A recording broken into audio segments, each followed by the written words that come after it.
आप सभी को स्वतंत्रता दिवस की शुभकामनाएं।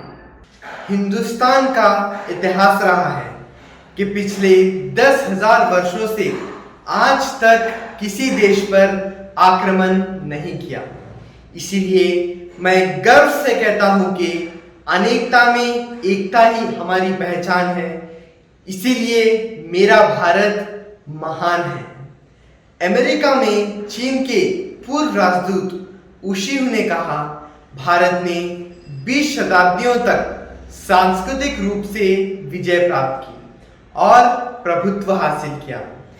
10,000 से अधिक वर्षों से सीमा के पार एक भी सैनिक ना भेजा, परंतु सांस्कृतिक विजय प्राप्त की। और भारत 17वीं शताब्दी के शुरुआत में ब्रिटिश आक्रमण के समय तक पृथ्वी पर सबसे अमीर देश था।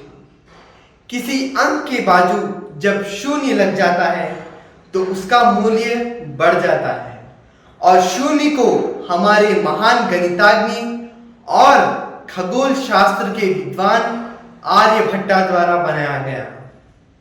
गणित के बिना आप कुछ भी नहीं कर सकते।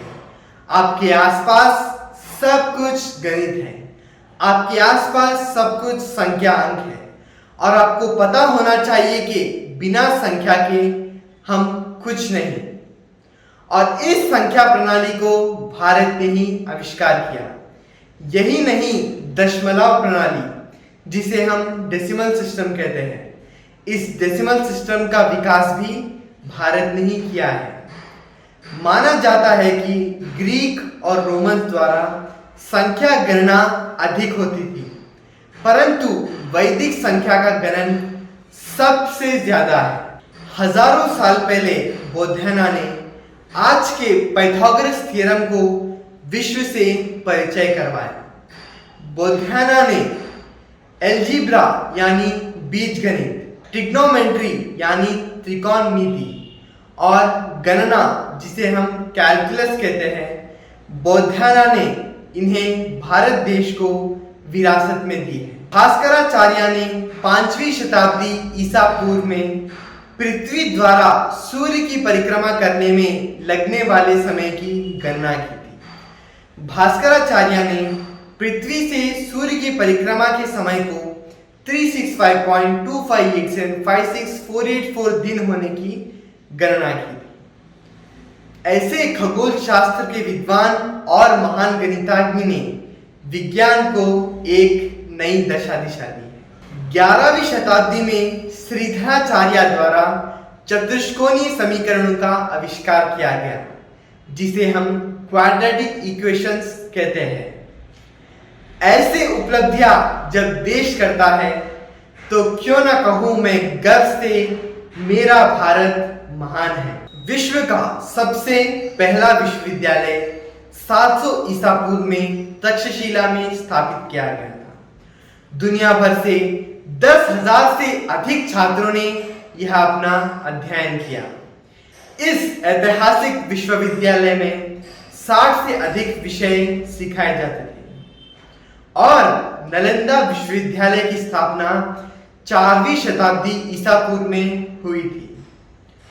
और हमारा देश एक विद्या का सागर है। शिक्षा के क्षेत्र में भारत ने सबसे बड़ी उपलब्धियां प्राप्त करने में से एक देश था। 150 ईसा पूर्व में राजा रुद्रदमन ने सिंचाई के लिए बांध का निर्माण सौराष्ट्र में किया था। सुदर्शन नामक झील और रायवाटक नामक पहाड़ी के बीच इस बांध का निर्माण हुआ। हड़प्पन संस्कृति की स्थापना सिंधु घाटी में हुई। 5000 साल पहले जब कई संस्कृतियां केवल खरबदोश वनवासी में थी, तब भारत देश ने शतरंज यानी अष्टपद का आविष्कार भारत में हुआ था। आज इस कोरोना काल में दुनिया की नजर आयुर्वेद पर है, और हमारा देश आरंभिक काल से ही आयुर्वेदिक चिकित्सा पद्धति का उपयोग करता आ रहा है। आयुर्वेद के जनक महर्षि चरक ने 2000 वर्ष पूर्व आयुर्वेदिक क्षेत्र में ऐतिहासिक उपलब्धियां दी है। एनेस्थेटिक संझारी का उपयोग प्राचीन भारत में हुआ था। 125 से अधिक सर्जिकल उपकरणों का इस्तेमाल प्राचीन भारत में किया जाता था। शरीर रचना विज्ञान यानी एनाटॉमी, शरीर विज्ञान यानी फिजियोलॉजी, भ्रूण पाचन ज्ञान, मेटाबॉलिज्म, अनुवंशिका यानी इम्यून सिस्टम का अध्ययन प्राचीन ग्रंथों में पाया गया। सर्जरी और स्वास्थ्य के जनक सुश्रुता ने अपने समय में जटिल सर्जरियां की। आंखों का ऑपरेशन, पथरी का ऑपरेशन, हड्डियों में फ्रैक्चर का ऑपरेशन, सिजेरियन ऑपरेशन और ब्रेन सर्जरी जैसे ऑपरेशन सुश्रुता ने 2000 साल पहले किया है। अमेरिका के जेमोलॉजिकल इंस्टीट्यूट के अनुसार सन 1896 तक भारत हीरों के उत्पादन का एकमात्र स्रोत था। अमेरिका स्थित institute of electronics and electronical engineers की संस्था ने यह साबित किया कि वायरलेस संचार में जगदीश बोस का बड़ा योगदान रहा, जो एक भारतीय है। सन माइक्रो सिस्टम के संस्थापक विनोद खोसला है। पेंटियम चिप, जिसके बिना कंप्यूटर काम नहीं करता, उस चिप के निर्माता विनोद धाम है, जो एक भारतीय है। हॉटमेल के संस्थापक और निर्माता, जो दुनिया का नंबर 1 इस्तेमाल किए जाने वाला ईमेल प्रोग्राम है, वो सबीर भाटिया है, जो एक भारतीय है। अमेरिका में 3.22 मिलियन भारतीय हैं। अमेरिका में 38% डॉक्टर भारतीय हैं, 12% वैज्ञानिक भारतीय हैं, 36% नासा कर्मचारी भारतीय हैं, 34% माइक्रोसॉफ्ट कर्मचारी भारतीय हैं, 28% IBM कर्मचारी भारतीय हैं, 17% इंटेल कर्मचारी भारतीय हैं और 14% ज़ेरॉक्स कर्मचारी भारतीय हैं। एल्बर्ट आइंस्टाइन ने कहा, हमें भारतीयों ने बहुत कुछ सिखाया, जैसे कि गणना, और बिना गणना के वैज्ञानिक खोज नहीं की जा सकती।